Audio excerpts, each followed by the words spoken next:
Sometimes when you open a history book, the things you read there are absolutely ridiculously random. The odds of those events seem so terribly unlikely, yet very rarely such things occur. This story is one of those, and the results of this story could not be more catastrophic to the world and will shape it as we have it today. The events of this story will be the lighting match for what we know as the First World War. Our story begins with the heir to one of the great empires in this part of history. Archduke Franz Ferdinand was next in line to the beloved Emperor Franz Joseph of Austria-Hungary.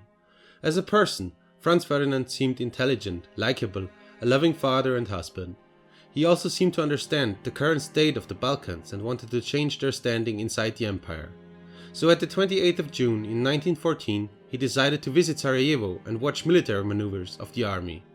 What Franz Ferdinand didn't know was that the 28th of June is a very special day to the Slavic people in the Balkans.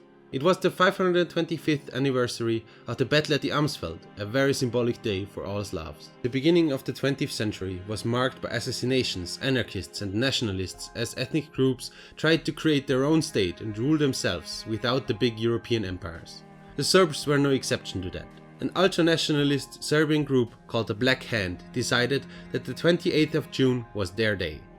They decided to assassinate Franz Ferdinand to, as they saw it, free themselves from the imperial yoke that was the Austrian-Hungarian Empire. So they got themselves weapons, explosives, and made themselves on their way to Sarajevo and waited. As planned, at the 28th of June, Franz Ferdinand drove into Sarajevo. To greet the royal couple, a parade was organized and they drove the car slowly through town. People were cheering and waving at the car and everything seemed to be very friendly and calm. Yet it wasn't, as assassins from the Black Hand were hiding in the crowd, ready with explosives and guns.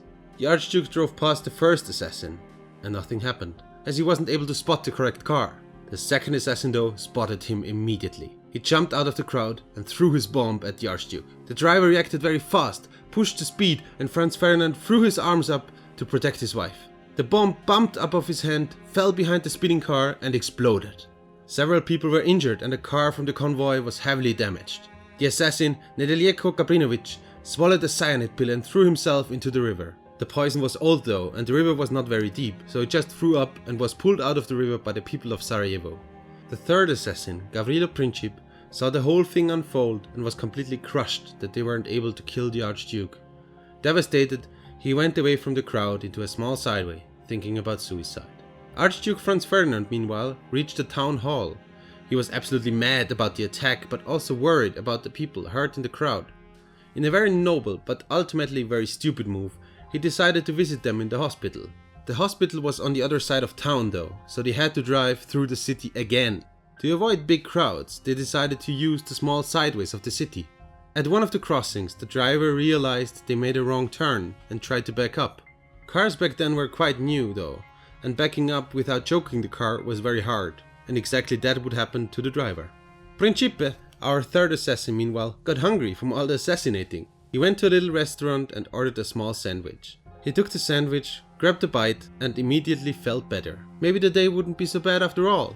So he walked out of the restaurant in quite a good mood.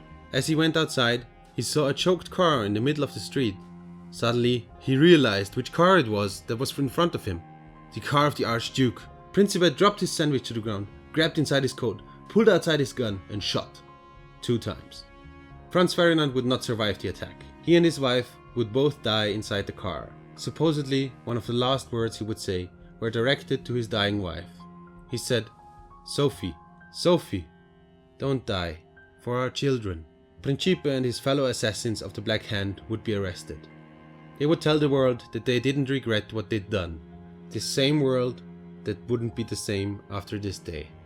And all because of a fucking sandwich. Subscribe to this video for more stories about humanity and its amazing history.